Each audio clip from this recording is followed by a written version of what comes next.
Le soleil de l'après-midi perçait à travers les stores de la salle d'euthanasie du refuge pour animaux de Red Hill Creek, dessinant des ombres semblables à des barreaux de prison sur la table d'acier inoxydable. Dr Emily Carter vérifia une dernière fois la seringue, ses gestes automatiques après une journée passée à faire ses adieux à des animaux dont personne ne voulait plus. « Le dernier pour aujourd'hui », murmura Lena, la technicienne, en glissant un dossier sur le comptoir. « Berger allemand ?» Trouvé près de l'autoroute des anciens combattants. Émilie hocha la tête sans répondre. Après 12 ans de métier et des milliers d'euthanasies qu'elle appelait « gestes de miséricorde », ça ne devenait jamais plus facile. Quand la porte s'ouvrit, Émilie s'attendait à voir le même mélange de peur et de résignation dans les yeux d'un animal perdu.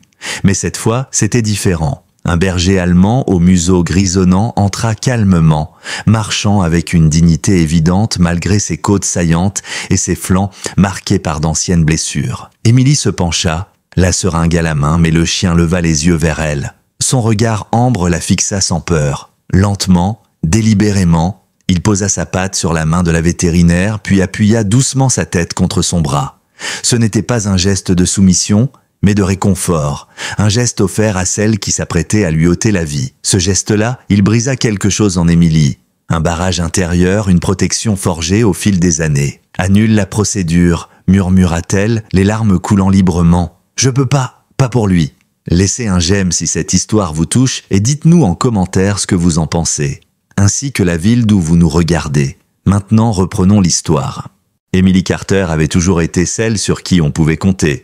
Petite fille déjà, dans les rues tranquilles de Maple Hollow, en Géorgie, elle était celle qui ramenait à la maison des oiseaux blessés et soignait des chatons perdus. À 34 ans, vétérinaire reconnue, son rêve d'enfant s'était transformé en routine harassante. Chaque nuit, elle était hantée par les visages de ceux qu'elle n'avait pas pu sauver. Le chien s'appelait Ranger selon la puce électronique. Assis dans le coin de la salle d'examen, il la fixait de son regard profond, presque humain. Mais ce n'était pas seulement son calme inhabituel qui frappait, c'était ce qu'elle venait de lire dans son dossier. Ancien chien militaire, 3 déploiements en Afghanistan, citation pour bravoure, 2 vies humaines sauvées, un héros selon tous les critères. « Tu prends un gros risque, Emily », fit remarquer Monsieur Ronald Green, le directeur du refuge, adossé à l'encadrement de la porte. À 62 ans, Ronald avait vu passer bien des cas et avait depuis longtemps développé une sorte de carapace. Le refuge déborde. Tu connais les règles. Alors fais un rapport, répondit-elle sans même lever les yeux, tout en nettoyant délicatement une plaie sur le flanc du chien. Mais je ne vais pas euthanasier un chien qui a servi ce pays mieux que la plupart des humains. Ronald soupira, épuisé de devoir trancher entre principe et compassion. Tu as 72 heures pour trouver une solution, pas plus. Après ça, il retourne sur la liste. Le nom de son ancien maître figurait encore sur le dossier. Capitaine John Walker, mais aucun des numéros de contact ne répondait. L'administration militaire, fidèle à sa réputation, s'était retranchée derrière des règles de confidentialité et des transferts de services non documentés. Ce soir-là, Emily ne put se résoudre à laisser Ranger au refuge. Elle le ramena chez elle dans son modeste cottage à la lisière de la ville. Le chien inspecta chaque pièce avec méthode, comme s'il assurait la sécurité des lieux, avant de s'installer dans le salon, dos au mur, face à la porte d'entrée. Un instinct de protection qui n'avait pas faibli malgré les années. « Qu'est-ce qu'on t'a fait ?» murmura Emily en l'observant. Ranger pencha légèrement la tête, captant son regard avec une intensité déconcertante. Ses oreilles frémirent à la sonorité de sa voix. Mais il y avait aussi, dans ce regard, une peine profonde qui résonnait douloureusement avec celle d'Emily. « Peu importe ce que c'est, » dit-elle en tapotant le sol près d'elle. « Ici, tu es en sécurité. » Ranger considéra l'invitation, puis, avec la précision d'un soldat, vint s'asseoir exactement là où elle avait indiqué. À l'aube, Emily était déjà assise en tailleur sur le sol de son salon, entourée de feuilles, d'emails imprimés et de notes griffonnées à la hâte. Ranger reposait près d'elle, alerte malgré son calme apparent, ses yeux suivant le moindre de ses mouvements. Elle était debout depuis 4 heures du matin, portée par la caféine et la détermination. Elle avait contacté tous les vétérans, toutes les bases militaires dont elle avait pu trouver la trace. « On avance », dit-elle, et Ranger redressa la tête. « Une sergente nommée Maria Collins, à Fort Ashton, se souvient très bien de toi. » Le témoignage de Maria avait bouleversé Emily. « Ranger ? Bien sûr que je me souviens. Un des meilleurs chiens de détection d'explosifs que j'ai rencontré. Il a sauvé la vie de mon ami à Kandahar. Le capitaine Walker a tout fait pour l'adopter après leur dernière mission. Cette révélation contredisait totalement ce qu'Emily avait imaginé. Ranger n'avait pas été abandonné par le système militaire, il avait été adopté par son maître. Alors, que s'était-il passé ensuite? Ton capitaine t'aimait vraiment, murmura-t-elle à Ranger dont la queue battit une fois le sol à l'évocation du nom. Son téléphone vibra. C'était Ronald. J'espère que tu as trouvé un miracle, lança-t-il sans préambule. J'y travaille, répondit Emily, alors que Ranger se redressait avec une élégance militaire malgré son corps amaigri. J'ai des pistes. Le soupir qui s'échappa du combiné trahissait le stress croissant. Emily, j'ai 3 autres bergers allemands qui arrivent cet après-midi. Jeunes, sans problème de comportement. Le sous-entendu était clair, les ressources étaient limitées. Il fallait faire des choix. Donne-moi un peu plus de temps, insista-t-elle. Le comité commence à poser des questions sur ton implication. Ils évoquent ton passé. Emily ferma les yeux. Bien sûr qu'il ressortirait cette vieille affaire, le jour où elle avait refusé de piquer le chien agressif d'un riche donateur, préférant lancer un programme de rééducation. 48 heures, pas une de plus, conclut Ronald avant de raccrocher. Elle s'agenouilla près de Ranger et murmura « On est en course contre la montre, mon grand ». Le lendemain, Emily emmena Ranger dans la petite clinique vétérinaire où elle travaillait à mi-temps. Son collègue, le docteur Calvin Rhodes, lui fit passer un examen complet, bien plus poussé que ce qu'ils avaient pu faire au refuge. Il est mal nourri, mais pas en danger immédiat, conclut Calvin en palpant doucement les flancs du chien. Il y a une légère arthrose à la hanche droite, probablement due à une ancienne blessure, mais pour ce qu'il a traversé, il est en très bon état. Emily observait Ranger avec attention.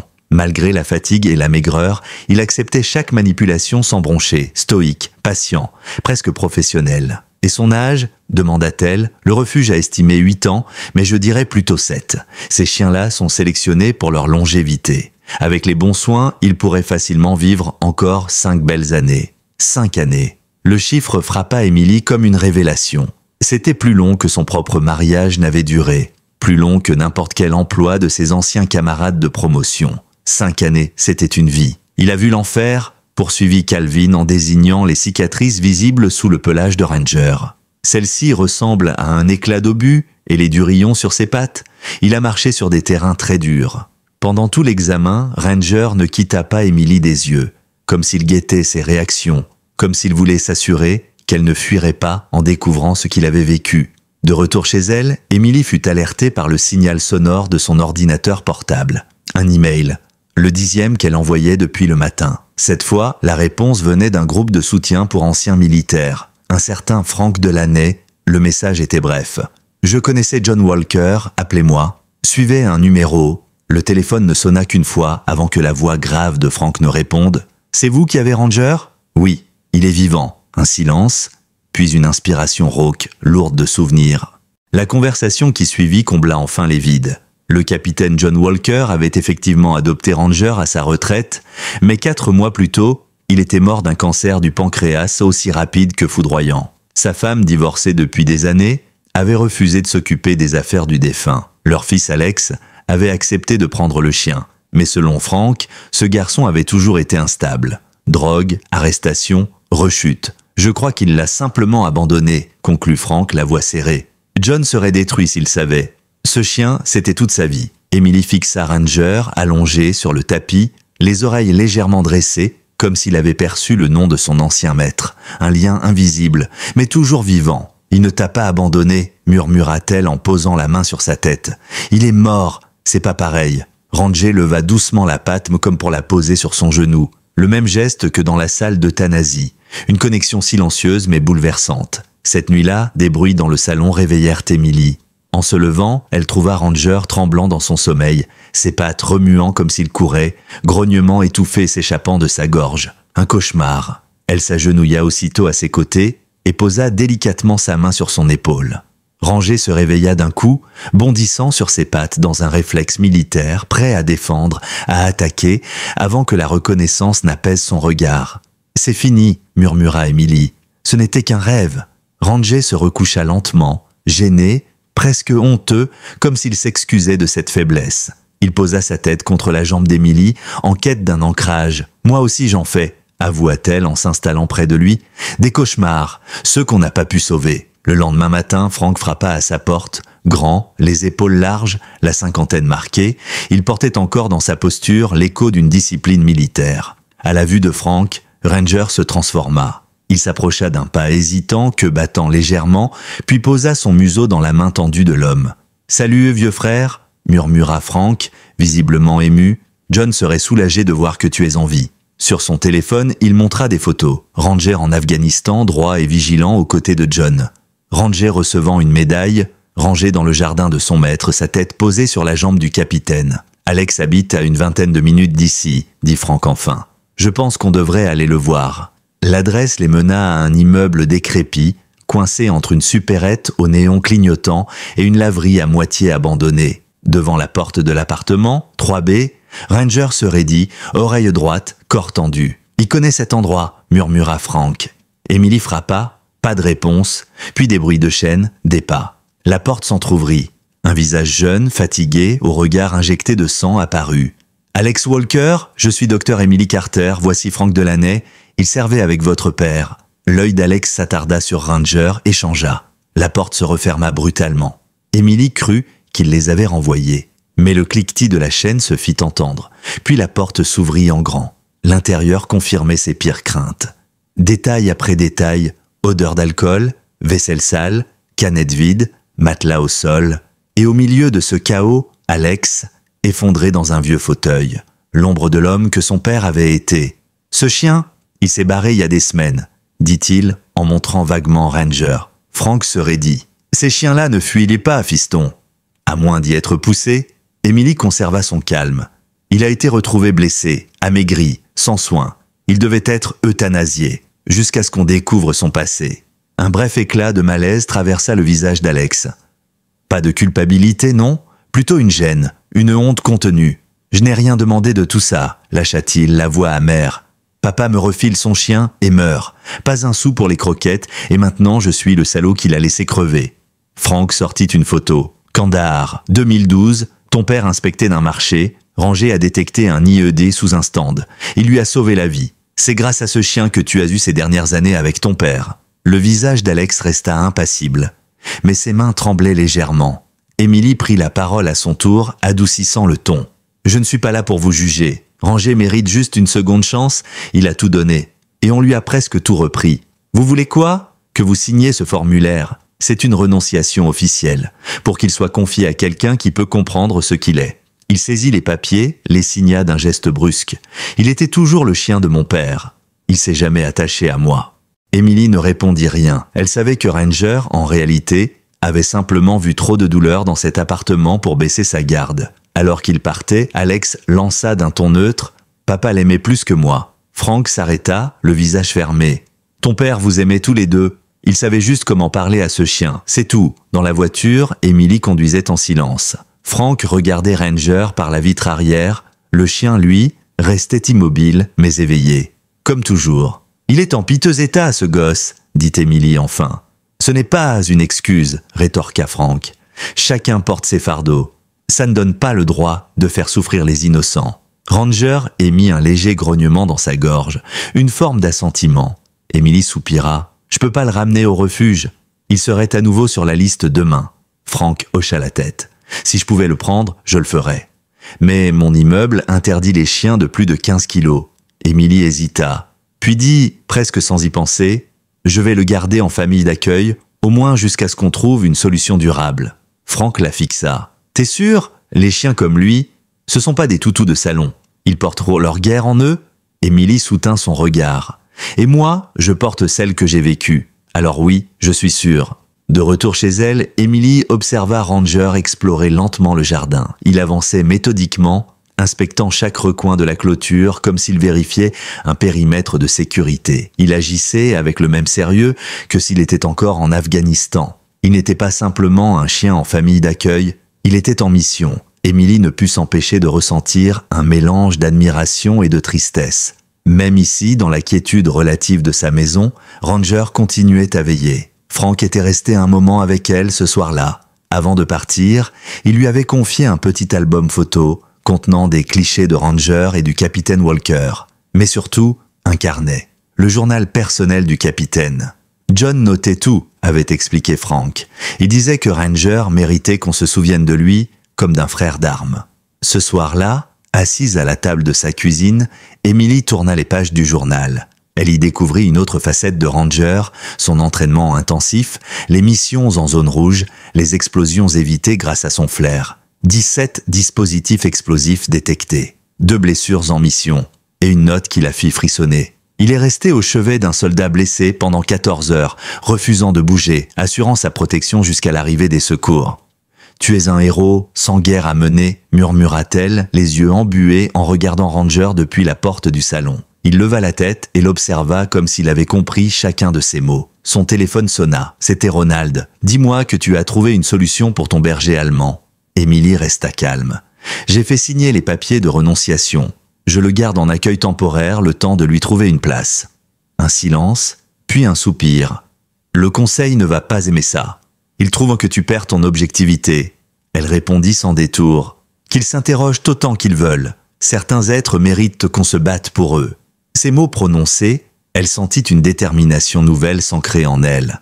Ranger n'était pas un cas isolé. Il représentait un vide dans le système. Un oubli silencieux de ceux qui, comme lui, avaient donné leur vie pour servir et se retrouvaient, une fois inutiles, relégués à l'arrière-plan. 2 semaines passèrent, durant lesquelles Emily consacra tout son temps libre à Ranger. Elle lut des articles scientifiques, consulta des dresseurs, échangea avec des vétérinaires spécialisés. Elle comprit vite ce que le docteur Léa Summers lui confirma lors d'un rendez-vous. Ces chiens-là, ce sont des athlètes d'élite à la retraite. Ils n'ont pas besoin de simples promenades, ils ont besoin d'un but, d'une mission, d'un rôle. Emily hocha la tête tandis que Léa effectuait un examen de suivi. Ranger, fidèle à lui-même, se tenait parfaitement immobile pendant la prise de sang. Même affaibli, il restait discipliné. « Il fait des cauchemars », expliqua Emily. « Presque toutes les nuits, du stress post-traumatique », confirma Léa sans détour. « Chez les chiens militaires, c'est fréquent. Ils réagissent différemment des humains, mais ils ressentent bel et bien les traumas. » Sur le plan physique, Ranger récupérait vite. Son poids remontait, son pelage retrouvait de l'éclat, et même sa démarche gagnait en souplesse grâce aux exercices ciblés et aux médicaments. Mais mentalement, il restait sur le fil. La nuit, il faisait le tour de la maison, vérifiait les fenêtres, les portes. Le moindre bruit soudain, une portière qui claque, un feu d'artifice, le mettait en alerte. Une fois, lorsqu'un livreur s'était approché un peu brusquement, Ranger s'était interposé entre Emily et la porte d'entrée, le regard intense, prêt à défendre. Il est encore en service dans sa tête, avait commenté Frank un jour en l'observant. Depuis la découverte de Ranger, Frank venait régulièrement. Il apportait des jouets adaptés, des balles indestructibles, des friandises spéciales pour chiens de travail. Mais plus encore, il partageait des histoires, des souvenirs du capitaine Walker et de Ranger, des moments de mission, des anecdotes poignantes ou cocasses. Il a fallu des mois après leur premier retour au pays pour que Ranger comprenne qu'il n'était plus sur le terrain, se souvenait Frank. Un jour, Emily décida de pousser plus loin ses recherches. Elle prit rendez-vous avec un vétérinaire comportementaliste renommé, le docteur Miles Harding. Son cabinet se situait à la limite de la ville, dans une maison transformée en centre spécialisé. Contrairement à la majorité des vétérinaires, il ne touchait pas immédiatement les animaux. Il les observait d'abord. Il laissait les chiens l'approcher d'eux-mêmes. Les chiens militaires sont les forces spéciales du monde canin, expliqua-t-il en étudiant Ranger à distance. Ils sont sélectionnés pour leur intelligence, leur endurance et leur capacité à tisser des liens puissants avec les humains. Pour eux, ce lien est tout. Emily raconta toute l'histoire, la mort du capitaine, l'abandon, le refuge, le parcours depuis. Il est en deuil, déclara Dr Harding d'un ton calme. Les chiens ne comprennent pas la mort comme nous, mais ils ressentent l'absence. Ils ressentent la rupture du lien. Et dans son cas, ce lien n'était pas une simple affection, c'était un partenariat professionnel, une mission partagée. Emily sentit sa gorge se nouer. « Alors, comment je peux l'aider ?» Le vétérinaire l'observa avec sérieux. « Vous le faites déjà, en lui offrant un cadre stable, de la sécurité. Mais tôt ou tard, il aura besoin d'un nouveau rôle, pas pour remplacer ce qu'il a perdu, mais pour rediriger ce qu'il est. » Sur le chemin du retour, alors que Ranger était assis à l'arrière, aussi vigilant qu'à l'aller, Emily réfléchissait. Elle se demandait ce qui se passait dans son esprit. Quelles images, quels souvenirs formaient encore sa perception du monde? Quels réflexes le guidaient? Quelle est ta mission maintenant, Ranger » murmura-t-elle. Comme en réponse, le chien se pencha et posa doucement son museau sur son épaule. 3 semaines après le début de sa réhabilitation, Emily reçut un appel qu'elle redoutait. « Ronald, le conseil veut discuter de Ranger. Il trouve que tu consacres trop de temps et de ressources à un seul chien. » Emily serra les dents. « Je couvre une grande partie des frais moi-même. La clinique m'aide. »« Ce n'est pas seulement une question d'argent, » répondit-il. « C'est ta concentration. Tu as annulé 3 permanences. Le conseil a besoin d'être convaincu que ce chien mérite ce traitement particulier. On veut des preuves. » La réunion fut fixée au jeudi suivant. Emily avait une semaine. Une semaine pour préparer un dossier, compiler les preuves, construire un argumentaire et surtout, une idée germait dans son esprit. Une idée née de sa conversation avec le docteur Harding. Une idée qui pourrait tout changer. Chaque soir, après le travail, Emily se plongeait dans son projet. Sa table de salle à manger se transforma rapidement en quartier général.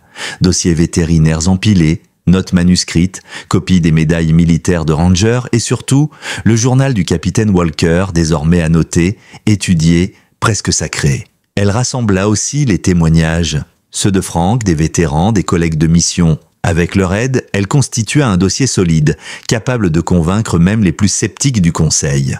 Frank en particulier se montra précieux. Grâce à ses contacts, il parvint à obtenir des documents officiels confirmant les décorations de Ranger, 3 étoiles de bronze et une citation pour bravoure pour sa conduite en Kandahar, où il avait sauvé la vie de 3 soldats, dont John Walker. « Tu ne peux pas laisser un dossier comme celui-là dormir dans un tiroir », lui avait dit Frank. « Ce chien n'est pas juste un survivant, c'est un symbole. » La veille de la réunion, Emily s'assit avec Ranger sur la terrasse, le crépuscule enveloppant leur maison d'une lumière dorée. Le chien s'appuyait contre sa jambe, comme il le faisait toujours lorsqu'il sentait sa nervosité. Elle le regarda longuement. « Demain, on se bat pour toi. J'espère faire ce qu'il faut. » Ranger leva les yeux vers elle, puis, comme lors de leur toute première rencontre, posa doucement sa patte sur sa main. Le même geste, la même confiance. Le lendemain, dans la salle de conférence du refuge, 7 membres du conseil s'étaient rassemblés. Emily les connaissait tous.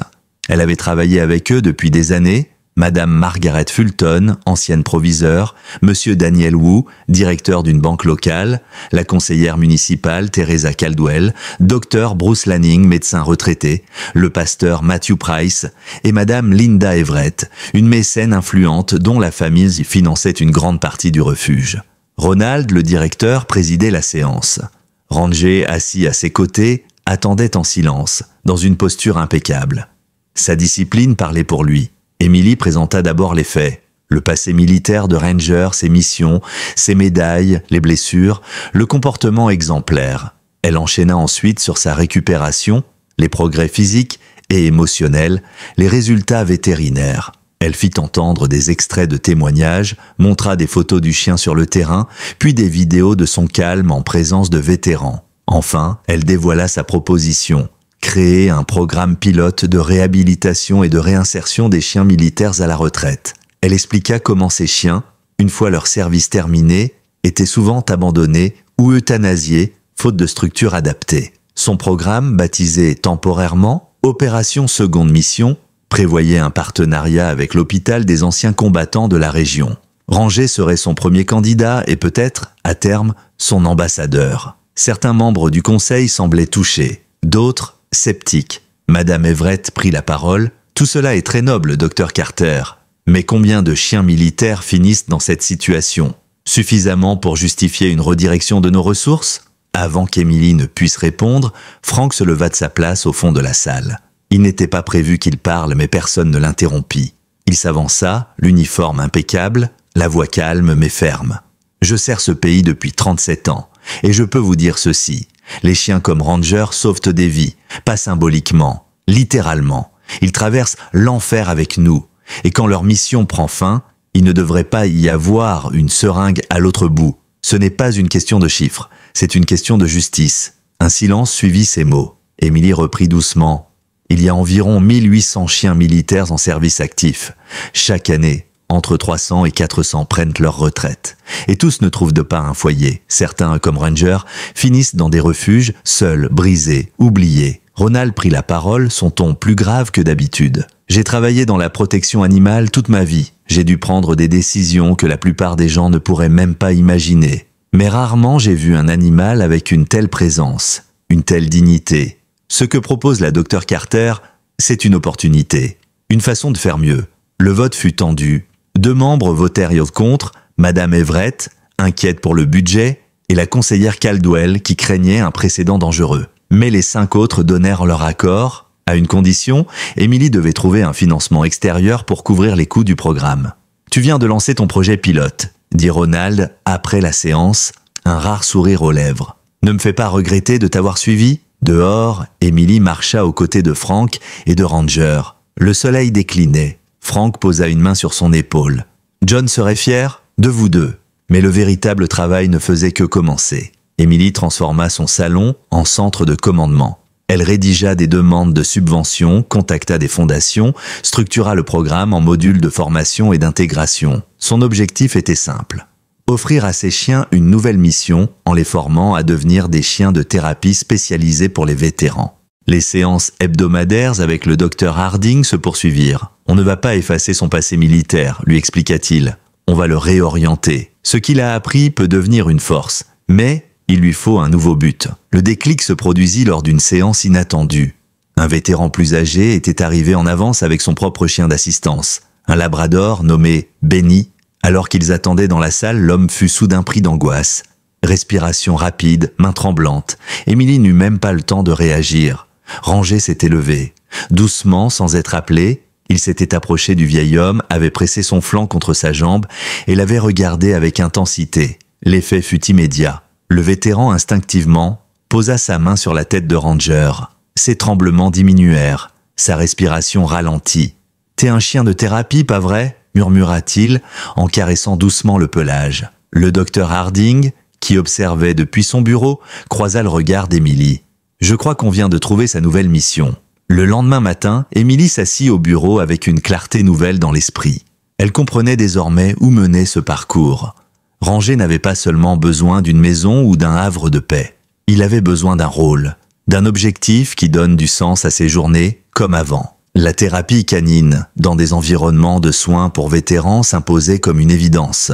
Ce n'était pas seulement une reconversion, c'était une évolution naturelle. Il avait passé sa vie à détecter le danger. Désormais, il allait détecter la douleur invisible, les cicatrices qu'on ne voit pas à l'œil nu. Les semaines suivantes furent intenses. Emily mit en place un protocole de formation spécifique avec l'aide du docteur Harding. Contrairement aux chiens d'assistance traditionnels qui se concentraient sur un seul maître, les chiens de thérapie visitaient plusieurs personnes, souvent dans des environnements collectifs. Ils devaient être stables émotionnellement, à l'aise dans des espaces bruyants, capables d'absorber les émotions humaines sans se laisser submerger. Ranger semblait taillé pour cette tâche. Il apprit rapidement les ordres spécifiques au contexte thérapeutique. Approcher doucement, rester immobile pendant les caresses, ne pas réagir aux mouvements brusques. Mais ce qui étonnait le plus Harding, c'était son instinct. La plupart des chiens ressentent le stress général d'une pièce, expliqua-t-il un jour après une session. Ranger, lui, sait exactement qui est en souffrance. C'est comme un 6e sens. Il identifie la douleur chez les autres comme s'il la connaissait intimement. 6 semaines après le début de l'entraînement, un appel inattendu changea la trajectoire du projet. Il venait du Pine Grove Veterans Lodge, un établissement situé à quelques kilomètres, qui accueillait des vétérans du Vietnam, de la guerre du Golfe et plus récemment d'Irak et d'Afghanistan. La directrice des activités, une femme énergique nommée Brenda Clark, avait entendu parler de Ranger via le bouche à oreille du VA. « On cherche à démarrer un programme de thérapie animale », expliqua-t-elle. « Beaucoup de nos pensionnaires souffrent d'isolement, de troubles de stress post-traumatique ou simplement de solitude. Un chien ayant un passé militaire, ce serait unique. » Emily accepta immédiatement une visite d'essai. Le Pine Grove Lodge était un ancien sanatorium reconverti avec soin. Si l'architecture portait encore les marques du passé, l'ambiance, elle, était chaleureuse. Le personnel semblait impliqué. Les couloirs fleuris, les salles communes baignées de lumière. Ranger sentit le changement d'atmosphère dès l'entrée. Son attitude se modifia subtilement. Il ne tirait plus sur la laisse, ne cherchait pas à inspecter le moindre recoin. Il était dans un état de calme concentré, en alerte, mais apaisé. Brenda les accueillit avec un large sourire. On a réuni un petit groupe de résidents pour cette première rencontre. Certains sont assez renfermés, d'autres Eh bien, disons qu'ils savent reconnaître un frère d'armes quand ils en croisent un. Ils pénétrèrent dans une grande salle de loisirs où 5 hommes attendaient, tous âgés. Certains en fauteuil roulant, d'autres affaiblis mais debout, les visages marqués, les regards réservés. Émilie reconnut aussitôt la posture militaire chez 2 d'entre eux. Dos droit malgré l'âge, regard fixé avec une curiosité maîtrisée. « Messieurs, voici la docteure Emily Carter et Ranger. Il a servi 3 missions en Afghanistan. » Un silence respectueux s'installa. Puis, un vieil homme mince aux cheveux blancs, en fauteuil, se pencha légèrement. « Détection d'explosifs, j'en mettrai ma main à couper », lança-t-il avec un sourire. Émilie n'eut même pas le temps de répondre. Ranger s'était déjà avancé, lentement. Puis il s'assit devant le fauteuil, parfaitement droit, et tendit la patte. Le vétéran rit doucement en serrant la patte du chien. Voilà un vrai soldat. Un autre homme, silencieux depuis le début, détourna le regard de la fenêtre. 3 tours, Kandahar, moi aussi j'y étais, en 2009. Pas du même côté, mais la poussière, elle, était universelle. Durant l'heure qui suivit, quelque chose de presque magique se produisit. Ranger allait de l'un à l'autre avec une précision quasi tactique. À certains, il offrait sa présence silencieuse. À d'autres, il se laissait caresser doucement. Et à un homme particulièrement renfermé, il posa simplement sa tête sur son genou, sans bouger, pendant que des doigts tremblants se refermaient sur sa fourrure. Brenda se pencha vers Émilie. « C'est bluffant. On dirait qu'il comprend ce dont chacun a besoin. » Lorsque l'heure s'écoula, les visages étaient transformés. Les discussions s'étaient ouvertes. Des souvenirs refaisaient surface. Certains parlaient de leurs anciens compagnons canins. D'autres, pour la première fois depuis des mois, parlaient d'eux-mêmes. « Vous pouvez revenir quand vous voulez », déclara le vétéran en fauteuil, un sourire sincère aux lèvres. « La semaine prochaine, même jour, même heure ?» Sur le trajet du retour, Ranger, installée à l'arrière de la voiture, semblait plus détendue qu'elle ne l'avait jamais vue. Émilie le regarda dans le rétroviseur. « Tu as fait du bon boulot aujourd'hui. Je crois bien qu'on a trouvé ta nouvelle mission. » Le succès de cette première visite ouvrit les portes à une collaboration régulière. Chaque semaine, 2 jours étaient réservés aux visites du Pine Grove Lodge. Très vite, Ranger devint une figure familière. Les résidents attendaient son arrivée comme celle d'un vieil ami. Certains préparaient même des friandises ou lui gardaient une place à côté d'eux. « Je n'ai pas vu Jack sourire comme ça depuis des années », confia Brenda un jour. Et Charlie, celui qui ne parlait jamais, il a raconté l'histoire de son chien de patrouille au Vietnam à tout le monde.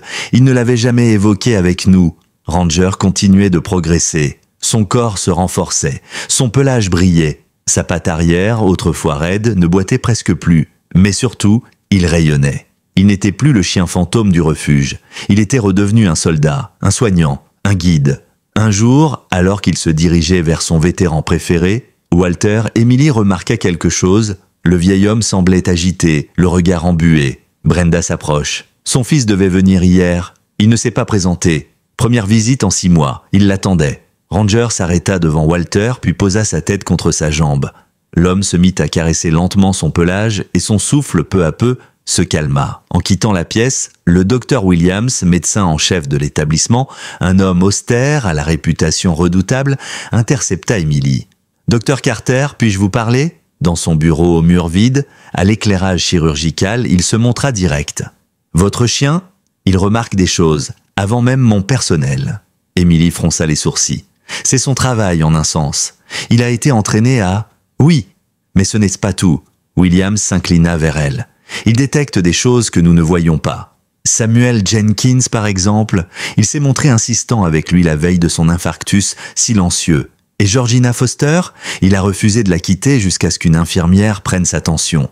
Elle était dangereusement haute. » Émilie resta silencieuse. « Il y a autre chose, reprit-il. Certains résidents du secteur mémoire présentent des blessures d'elles qu'il n'expliqua pas. Des hématomes, des entailles, rien d'évident. Mais Ranger semble le savoir. » Le ton du médecin était grave. Émilie sentit le froid envahir la pièce. « Vous pensez à des abus ?» demanda-t-elle à voix basse. « Je ne suggère rien officiellement. Pas sans preuve, mais officieusement, je vous demanderai d'observer. Votre chien pourrait être notre témoin le plus fiable. » Le plan qu'ils mirent en place semblait simple sur le papier, mais chaque détail avait été pesé avec soin. Le docteur Williams voulait des observations discrètes, pas d'accusation, pas de déclaration officielle avant d'avoir des éléments concrets. Il s'agissait de protéger des résidents vulnérables sans déclencher la méfiance de ceux qui pourraient être responsables des abus.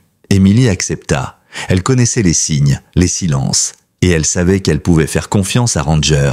S'il percevait quelque chose, ce ne serait pas une coïncidence. Ils planifièrent des visites en soirée durant la transition entre les équipes de jour et de nuit. C'est souvent à ce moment que les incidents passaient inaperçus. Le Pine Grove Lodge tournait alors à effectif réduit. Emily et Ranger pourraient circuler librement sous couvert de séances de fin de journée pour les résidents insomniaques. Le jeudi soir suivant, Emily arriva avec Ranger à 19h30. L'air était plus lourd, les couloirs plus calmes, les visages du personnel plus fatigués. Dès qu'ils franchirent l'entrée, Emily sentit Ranger se tendre. Rien d'évident pour un œil non averti, mais elle connaissait désormais ses micro-expressions. La posture légèrement redressée, l'attention concentrée vers l'avant, le regard qui balayait les angles morts. Un homme se tenait près de la salle des médicaments. De stature moyenne, le visage lisse, sans expression. Il portait une blouse blanche impeccable, Robert Markham. Infirmier de nuit depuis 3 ans, aucun signalement, aucun reproche, juste une présence qu'on oubliait vite. Emily le salua poliment. Il lui répondit brièvement, puis reprit sa vérification de dossier. Ranger s'immobilisa net en le voyant. Son attention se fixa sur l'homme. Pas d'agressivité, mais un verrouillage d'objectifs.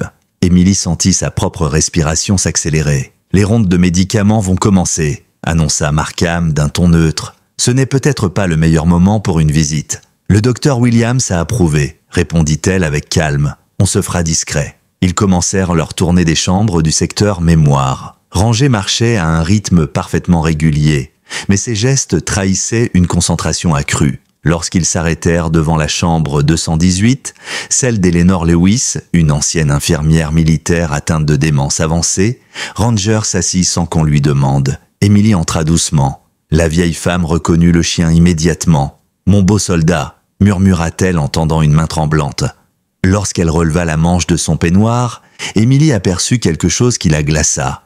Des marques sombres, rondes, nettes, des empreintes de doigts. Elle masqua son trouble derrière un sourire, prit la main d'Eleanor, l'aida à caresser Ranger et en profita pour examiner discrètement les hématomes. Pas le genre causé par une chute, pas accidentel. Ranger, lui, s'était placé entre le lit et la porte. Position de protection, posture de garde. Emily comprit immédiatement. Pour lui, c'était une zone à sécuriser. Il ne bougea pas pendant plusieurs minutes.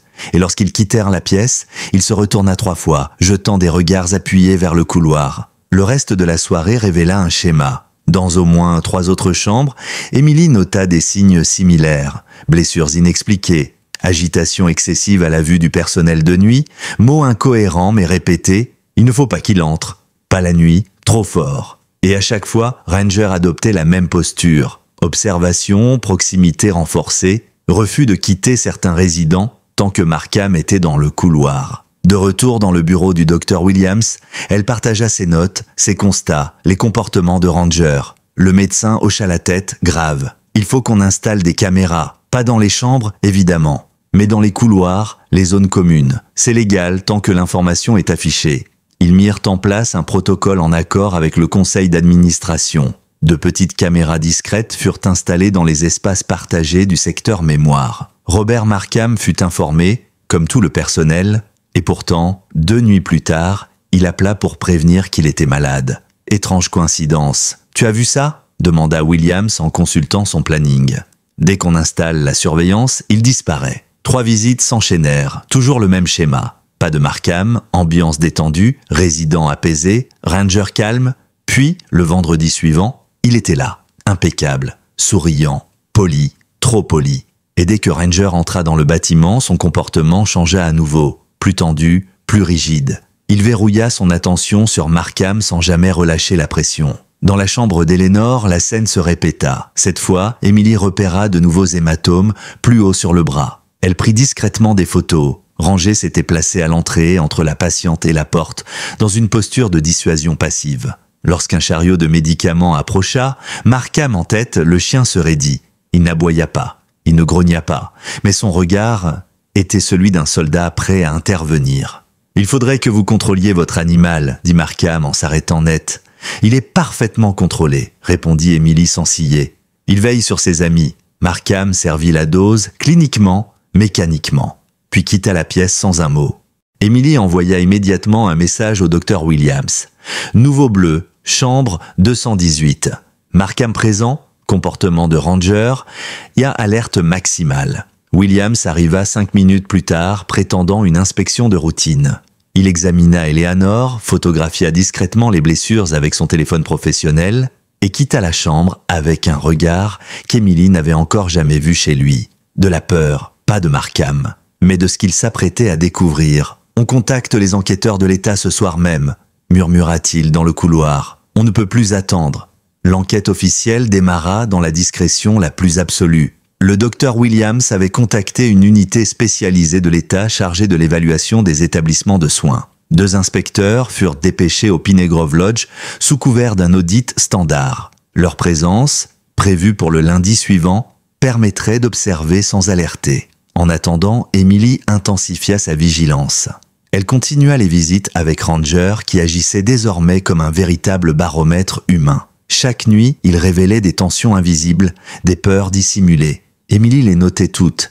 Elle savait que chaque détail pouvait faire la différence. Le lundi matin, les inspecteurs arrivèrent. 2 femmes en tailleur strict, dossier en main, visage neutre. L'une s'appelait Teresa Monroe, l'autre était docteur Lila Bennett, spécialisée dans les cas d'abus institutionnels. Elles rencontrèrent d'abord la direction, puis le personnel, et passèrent en revue les rapports médicaux. L'après-midi, elles suivirent discrètement Emily et Ranger dans leur tournée. À aucun moment, elles n'intervinrent. Mais Emily sentait leur regard peser sur chaque interaction. Lorsque Ranger s'arrêta, net, devant la chambre 221 et refusa d'entrer, elles prirent immédiatement note. La chambre abritait un ancien pilote, George, réputé calme.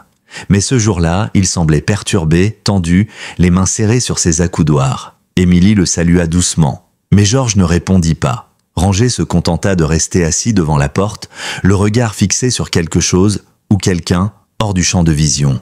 Et quand Robert Markham apparut au bout du couloir, le chien se redressa instantanément, pas pour attaquer, pour alerter. Le soir même, les inspectrices tinrent une réunion confidentielle avec le docteur Williams et Emily. Les caméras installées dans les couloirs avaient capté plusieurs éléments troublants. Markham pénétrant dans des chambres à des heures inhabituelles, sans autorisation médicale, des déplacements répétés autour du chariot de médication alors que personne n'était prévu pour recevoir un traitement. Mais surtout, elles notèrent un fait marquant. À chaque fois que Markham apparaissait dans le champ, Ranger adoptait la même posture de tension protectrice. Il ne réagissait ainsi avec aucun autre membre du personnel. « Il est devenu votre témoin silencieux », observa Dr Bennett. Et il est plus précis que n'importe quel humain. 2 jours plus tard, la décision fut prise d'interpeller discrètement Markham pour interrogatoire. Les enquêteurs prévoyaient de l'extraire à la fin de son service, sous prétexte d'un entretien administratif. Mais il ne vint jamais travailler ce jour-là. Il ne donna aucune explication, aucune réponse aux appels. La direction essaya de le joindre en vain. Il a compris, souffla Williams. Il a senti qu'on resserrait l'étau. Le lendemain, les forces de l'ordre découvrirent que Markham avait quitté son domicile. Il avait vidé son compte bancaire et pris la route dans une voiture louée sous un faux nom. Il était en fuite. Ce fut un choc. Pas seulement pour l'équipe du Pinegrove Lodge, mais pour les familles des résidents qui peu à peu commencèrent à apprendre la vérité. Le conseil d'administration organisa une réunion de crise. Emily y fut conviée. Elle présenta les preuves, les images, les comptes rendus vétérinaires, les témoignages, et surtout, elle parla de Ranger, non comme d'un simple chien, mais comme d'un survivant devenu protecteur. Un chien qui avait su lire la douleur là où les humains étaient aveugles. À la fin de son intervention, un silence lourd régna dans la salle. Puis lentement, l'un des membres du conseil se leva. Monsieur Evans, un ancien avocat, austère et réputé inflexible. Il fixa Emily puis déclara « J'ai toujours douté de l'utilité de ces programmes. Je pensais que les chiens de thérapie étaient une mode. Mais ce que vous avez accompli avec ce chien, c'est au-delà de l'aide émotionnelle. C'est une surveillance, une alerte, une présence salvatrice. » La réunion se conclut par une décision unanime.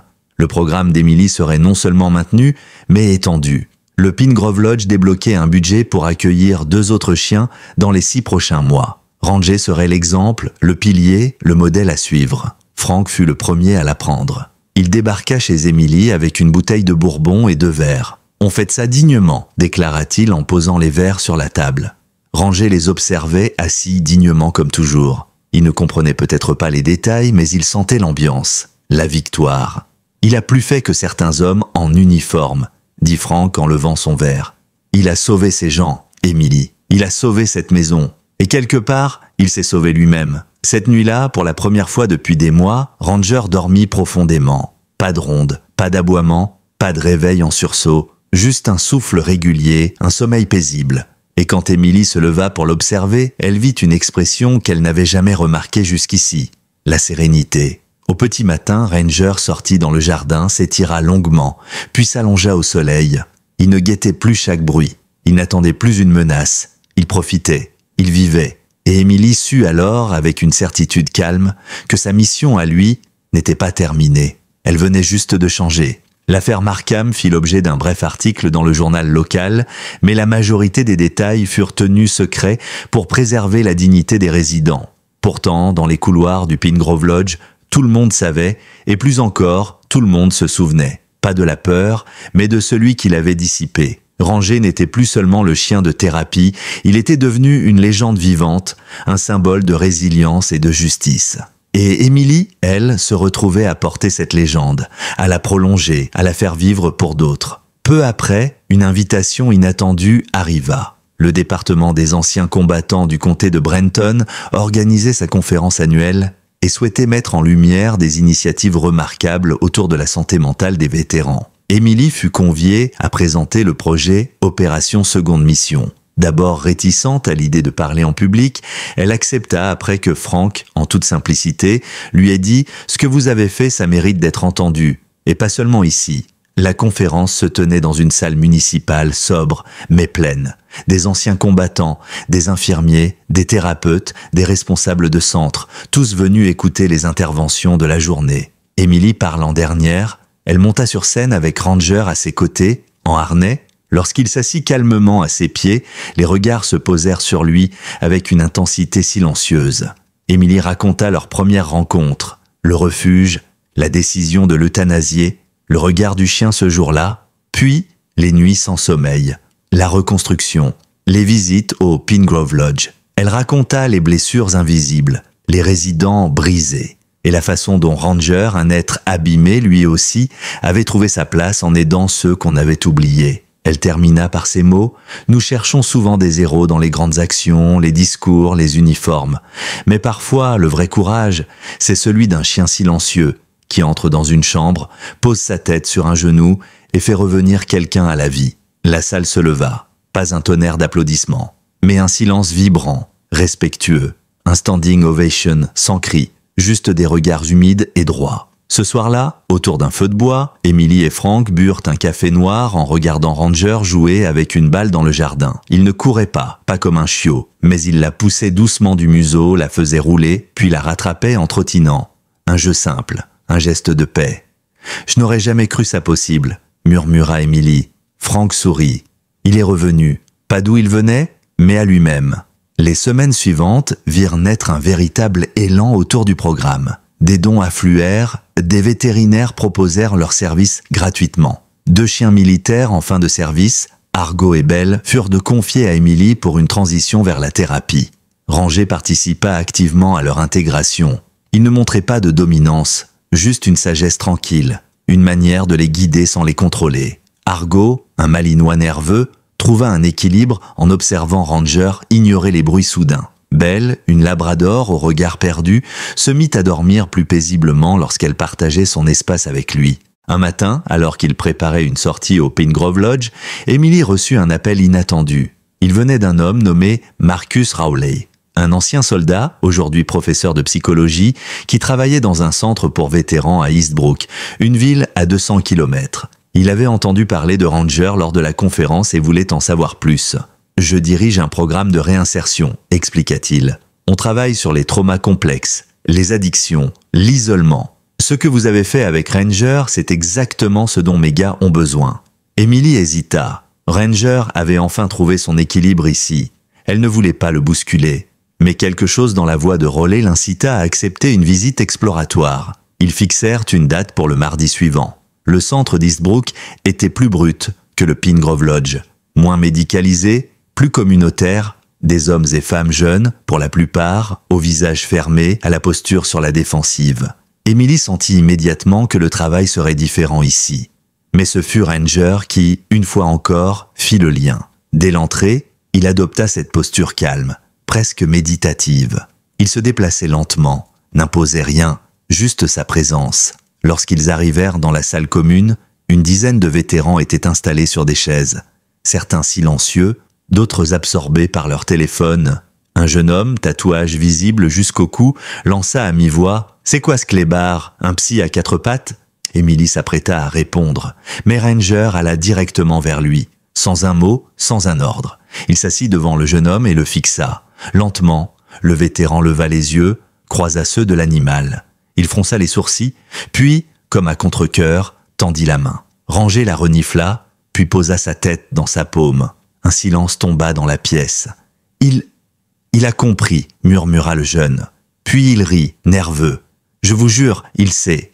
Et à cet instant, quelque chose se fissura, une barrière invisible. Le reste de la visite se déroula avec une fluidité déconcertante. Emily ne dit pas grand-chose, elle laissa Ranger faire. Ce jour-là, elle comprit que ce chien n'était pas seulement un survivant, il était un miroir. Il reflétait ce que les autres ne disaient pas. Il apaisait sans forcer. Il tendait une patte quand le monde retirait la main. Sur le trajet du retour, elle lança un regard à travers le rétroviseur. Ranger dormait à l'arrière profondément. Il était épuisé, mais paisible. Emily se dit alors que sa mission n'était pas ponctuelle. Elle s'inscrivait dans quelque chose de bien plus vaste, un projet de société, une révolution silencieuse portée par ceux qu'on n'entendait jamais. Après cette première visite à Eastbrook, Emily fut submergée par les demandes. Des mails, des appels, des messages sur les réseaux internes des centres pour vétérans. Partout, des directeurs, des thérapeutes, des bénévoles voulaient en savoir plus sur le chien qui lit les âmes, comme certains l'avaient surnommé. Mais Emily refusait de céder à la précipitation. Ranger n'était pas un outil à reproduire à la chaîne. Il était un survivant et chaque visite avait un coût émotionnel pour lui. C'est pourquoi elle instaura une règle simple. Ranger n'interviendrait qu'une fois par semaine en dehors du Pingrove Lodge et toujours après une évaluation comportementale complète du lieu. Elle ne voulait pas l'exposer à nouveau à la surcharge émotionnelle ou à des situations mal encadrées. Cette rigueur, loin de freiner l'enthousiasme, attira encore plus le respect. Les professionnels comprenaient. Ils voyaient en Emily et Ranger un duo rare, cohérent, centré sur le bien du chien autant que sur celui des patients. Un jour, alors qu'elle classait des dossiers dans son bureau, elle tomba sur une lettre manuscrite, pliée avec soin. Elle portait un simple prénom, Walker. À l'intérieur, une écriture précise, posée, masculine. « Docteur Carter, je ne suis pas homme à écrire des lettres, mais certaines dettes ne peuvent à rester muettes. Mon frère, le capitaine John Walker, est mort en croyant que son chien, Ranger, serait oublié.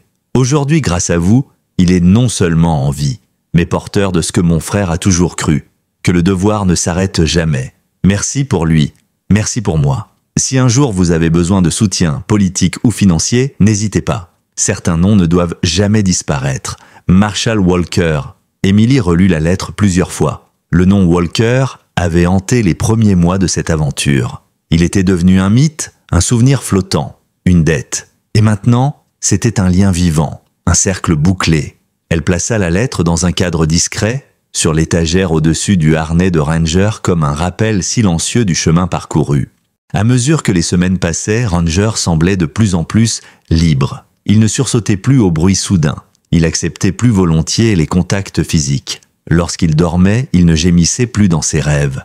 Même ses anciennes blessures, notamment sa patte arrière, semblaient moins le handicaper. Emily en discuta avec le docteur Harding, qui lui répondit simplement « La guérison émotionnelle précède parfois la guérison physique, et parfois elle la rend possible. » Mais malgré cette progression, un jour arriva où quelque chose changea. C'était un mardi matin comme les autres. Emily s'apprêtait à l'emmener au Pingrove Lodge comme d'habitude. Mais au moment de mettre le harnais, Ranger recula. Pas brutalement, pas avec peur, mais avec une lenteur grave.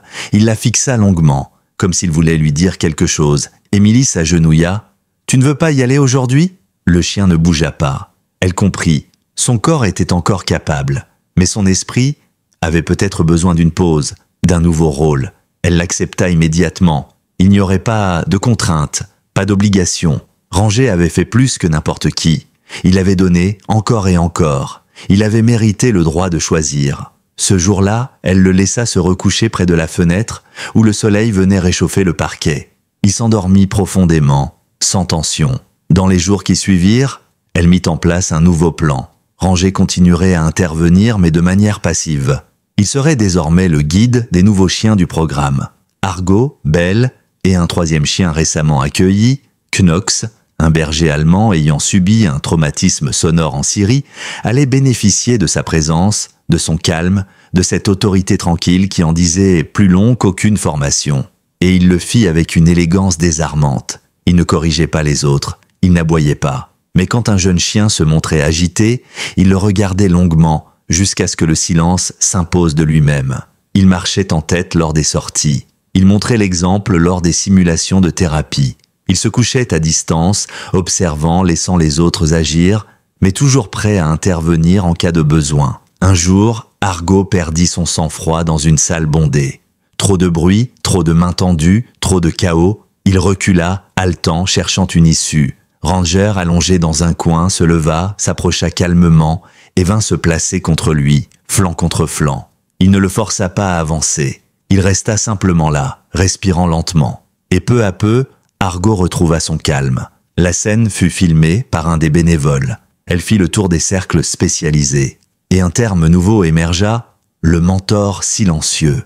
Les journaux locaux finirent donc par s'emparer de l'histoire, puis des médias nationaux. Un matin, Emily reçut un appel de la chaîne américaine NPR. Une journaliste voulait réaliser un podcast entier sur l'itinéraire de Ranger, du champ de bataille à la thérapie, en passant par l'enquête au Pine Grove. Emily accepta, à condition qu'on respecte l'anonymat de certains vétérans et la confidentialité de l'affaire Markham. Lors de l'enregistrement, Ranger resta à ses pieds, comme toujours. Mais à chaque fois qu'elle racontait un moment fort, leur première rencontre, la nuit où il l'avait protégée du cauchemar, la découverte des abus, il levait la tête vers elle, comme s'il se souvenait, comme s'il validait. Quand l'épisode sortit, il atteignit des centaines de milliers d'écoutes en moins d'une semaine. Et plus encore, il déclencha un élan de messages, de lettres, de soutien. Des vétérans reclus, des familles endeuillées, des éducateurs de chiens, des jeunes en reconversion.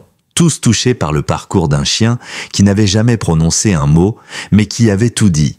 Au fil des mois, le programme prit de l'ampleur. Ce qui avait commencé comme une mission de sauvetage pour un seul chien devint un modèle national d'intégration thérapeutique. Des centres à travers tout le pays commencèrent à adopter le protocole développé par Emily. Récupération de chiens militaires réformés, évaluation psychologique, adaptation progressive aux environnements humains fragiles, puis formation à la thérapie assistée. On ne parlait plus seulement de sauver des chiens, on parlait de les transformer en agents de guérison. Ranger, lui, restait au cœur du dispositif. Il n'intervenait plus dans les centres comme avant, mais il supervisait chaque étape. Son comportement dictait souvent l'évolution d'un autre chien. Si Ranger acceptait leur présence sans méfiance, c'était un bon signe. Si au contraire il restait distant, Emily savait qu'il fallait réévaluer. Il était devenu, malgré lui, une boussole émotionnelle vivante. Sa simple manière de poser la tête sur les pattes ou de se lever à l'arrivée d'un nouveau chien suffisait à orienter les décisions. Un matin, Emily reçut un appel du Pentagone.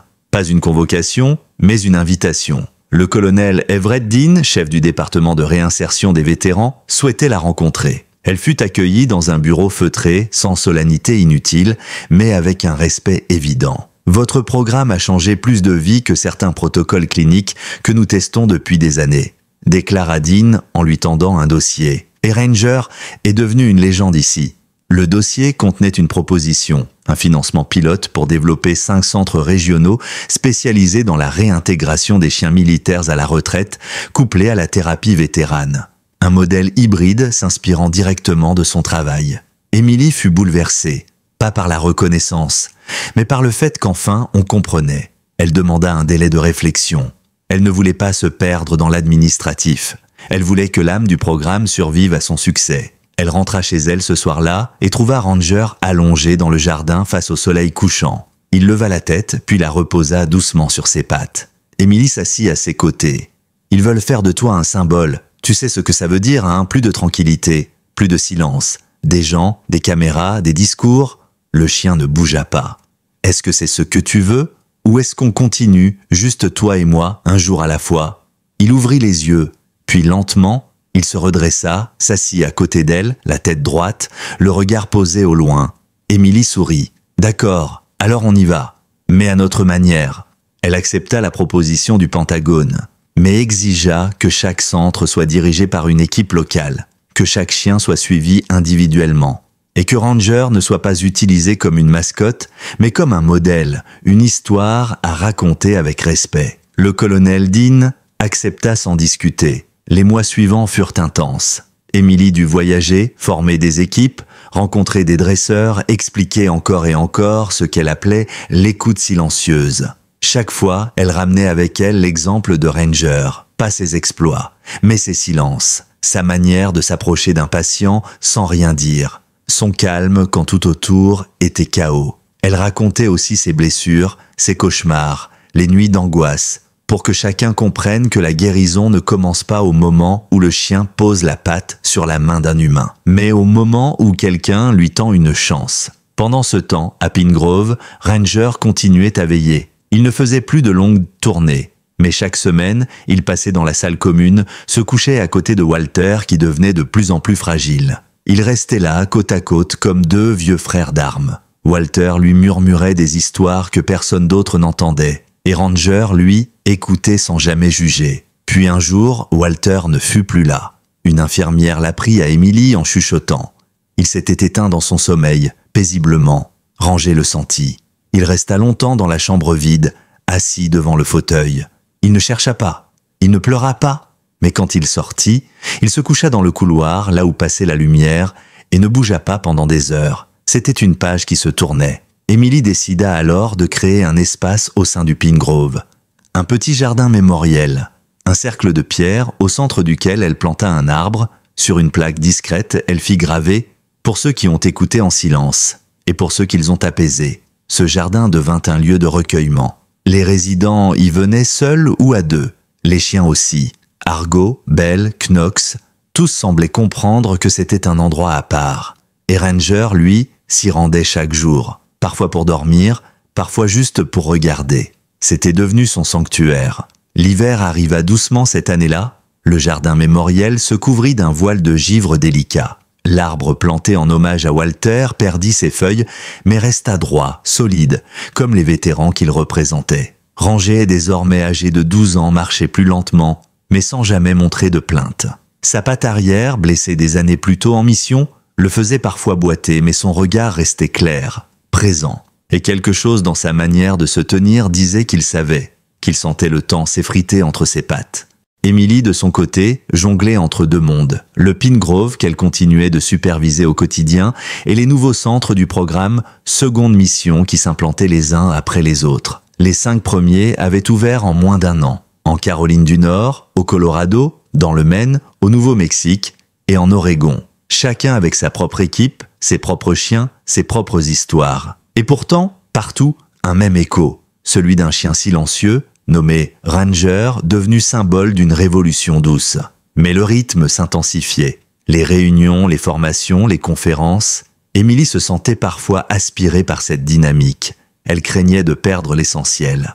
Ranger, lui, semblait le remarquer. Il la suivait du regard plus souvent, se couchait près de sa valise quand elle préparait ses affaires. Un soir, alors qu'elle rentrait d'un déplacement exténuant, elle le trouva debout dans le couloir, immobile, l'attendant. Et lorsqu'elle s'agenouilla pour l'embrasser, il posa doucement sa tête contre son épaule longuement, comme pour lui rappeler que malgré les succès, c'était ici que tout avait commencé, ici que résidait l'essentiel. Alors elle décida de faire une pause, 2 semaines, pas de mail, pas de réunion, juste elle, Ranger et la maison. Elle ressortit les vieilles couvertures sans qu'il aimait, installa un coin douillet près de la cheminée, prépara des repas simples et s'autorisa à ralentir. Les jours passaient au rythme des balades courtes, des silences partagés, des souvenirs qui affluaient. Émilie relut même le journal du capitaine Walker qu'elle gardait désormais dans un coffret en bois. À chaque page, elle entendait la voix d'un homme qu'elle n'avait jamais connu, mais dont le chien avait changé sa vie.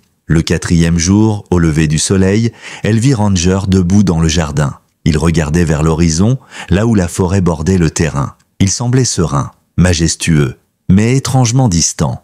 Elle sortit pour le rejoindre. Lorsqu'elle posa la main sur sa tête, il ne bougea pas. Puis il tourna légèrement la tête comme pour lui dire « C'est bientôt le moment ». Émilie sentit son cœur se serrer. Elle connaissait les signes. Elle les avait vus chez d'autres chiens, d'autres compagnons d'anciens combattants. Il ne souffrait pas. Il ne déclinait pas brutalement, mais il ralentissait, il s'éloignait, comme si son corps commençait doucement à se détacher de ce monde. Elle appela le docteur Harding, non pas pour une urgence, mais pour un rendez-vous, une évaluation. Juste pour savoir, dit-elle. Le vétérinaire examina Ranger avec douceur, comme toujours. Il l'ausculta longuement, observa ses mouvements, son souffle, ses réactions. Puis il se tourna vers Émilie avec un sourire triste. « Il va bien ? Pour son âge, c'est remarquable. Mais il a commencé à s'éteindre. De l'intérieur, pas à cause d'une maladie, pas à cause d'une blessure, mais parce que certains êtres savent quand leur mission touche à sa fin. Et ils la terminent avec grâce. » Émilie hocha la tête, incapable de parler. Cette nuit-là, elle ne dormit pas. Elle resta couchée à côté de Ranger dans le salon, la main posée sur son dos. Il dormait profondément, mais de temps à autre, ses paupières frémissaient. Elle se demanda ce qu'il voyait. Les montagnes d'Afghanistan, les chambres silencieuses de Pingrove, la main tremblante de Walter, ou bien simplement elle. Au petit matin, elle lui proposa une dernière promenade. Il se leva doucement, sans hésiter. Ils prirent le sentier qui bordait la rivière, là où ils allaient souvent au début. L'air était frais, piquant. Le sol gelé craquait sous leurs pas. Ranger avançait avec lenteur, mais chaque pas semblait mesuré, volontaire. Ils s'arrêtèrent sur une petite hauteur, d'où l'on voyait toute la vallée. Il s'assit comme il l'avait toujours fait. La tête haute, le souffle calme. Émilie s'agenouilla à côté de lui. Elle sortit de sa poche la médaille que le Pentagone leur avait remise quelques mois plus tôt. Elle la fit briller dans la lumière du matin, puis la suspendit à une branche de pin juste au-dessus d'eux. Elle tint la médaille du bout des doigts et murmura « Pour ton courage, ton silence et ta loyauté ». Ranger tourna la tête vers elle, un regard profond, puis il posa sa tête sur ses pattes. Et pendant un instant, tout fut suspendu. Le temps, le vent, le monde. Le jour suivant fut calme. Une paix inhabituelle régnait dans la maison. Ranger mangea peu, mais il buvait. Il se déplaçait encore, doucement, choisissant les endroits baignés de lumière. Émilie resta près de lui, lisant à voix haute les lettres qu'ils avaient reçues, des vétérans qu'ils avaient aidés, des familles, des enfants qui avaient rencontré Ranger et n'avaient jamais oublié son regard. À chaque nom prononcé, Ranger levait légèrement les oreilles.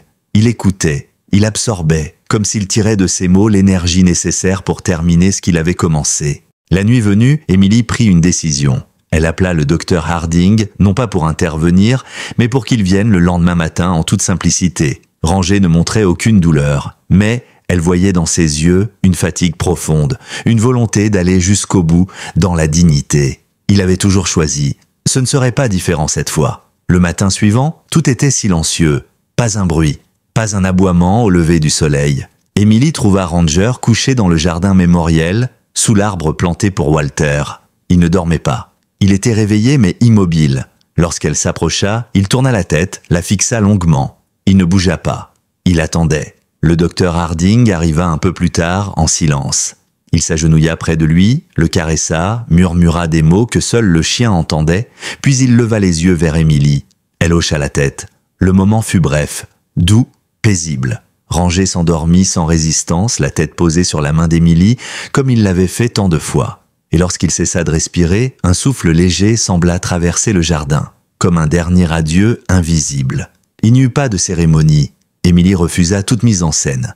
À la place, elle organisa une veillée privée dans le jardin mémoriel. Tous ceux qui l'avaient touché furent conviés, pas pour un hommage solennel, mais pour raconter, témoigner ce souvenir. Frank prit la parole le premier. Il raconta leur première rencontre, ce jour où le chien avait pressenti sa crise avant même qu'il ne la sente venir. Il parle de ce regard, de cette façon qu'avait Ranger de poser la tête sur la cuisse sans prévenir et de faire tomber les murs autour du cœur. Puis ce fut Argo, Belle et Knox qui s'approchèrent du cercle. Ils restèrent là debout, silencieux, pas un son, pas un mouvement. Ils savaient. Et tous comprirent ce qu'aucun mot ne pouvait dire. Émilie prit enfin la parole. Sa voix tremblait, mais chaque mot était clair. Il n'a jamais eu besoin de parler pour nous dire l'essentiel. Il n'a jamais cherché l'attention. Il n'a jamais voulu briller. Il a juste tendu la patte, jour après jour, dans la douleur, dans l'ombre, dans le silence. Ranger n'a pas seulement sauvé des vies. Il nous a appris comment vivre, comment écouter, comment rester debout, même quand tout vacille. Elle sortit alors une petite boîte en bois gravée de l'inscription « Seconde mission, Opération Ranger ». À l'intérieur, une plaque en métal offerte par le département des anciens combattants à ranger pour avoir servi au-delà de la guerre, pour avoir ramené la paix là où elle n'existait plus. La plaque fut scellée sur une pierre au pied de l'arbre. Et autour, on planta des graines. Lavande, romarin, menthe, des plantes qui soignent, qui apaisent. Un jardin vivant pour un souvenir vivant. Les mois passèrent. Émilie poursuivit sa mission, mais à un rythme plus calme. Elle continua de former, de raconter, d'écouter. Le programme s'étendit à d'autres États, d'autres unités, d'autres chiens. Et partout, elle insistait pour que l'on parle de Ranger, non comme d'un mythe, mais comme d'un modèle. Un être qui avait porté ses cicatrices avec dignité, qui avait soigné sans jamais prétendre guérir, qui avait aimé sans jamais demander en retour. Chaque année, le 12 octobre, date de son adoption, une journée spéciale était organisée dans tous les centres affiliés. On l'appelait le jour de la patte tendue. Pas de discours, pas de drapeau, juste des chiens, des vétérans, des bénévoles, et un moment de silence partagé, comme une respiration collective. Émilie vieillit, mais elle garda toujours avec elle un carnet usé, écorné. Elle l'appelait le journal de l'après. À l'intérieur, des témoignages, des dessins d'enfants, des photos de chiens en thérapie, des lettres de vétérans. Sur la première page, une phrase était inscrite en majuscule « Il ne m'a pas parlé, il m'a entendu ». Et chaque fois qu'elle doutait, chaque fois qu'elle se sentait dépassée, elle ouvrait ce carnet et elle se souvenait d'un chien dans une cage qui devait mourir ce jour-là et qui, au lieu de ça, avait sauvé des dizaines de vies. Pas avec des crocs, pas avec des ordres, avec le silence, avec la loyauté, avec l'amour.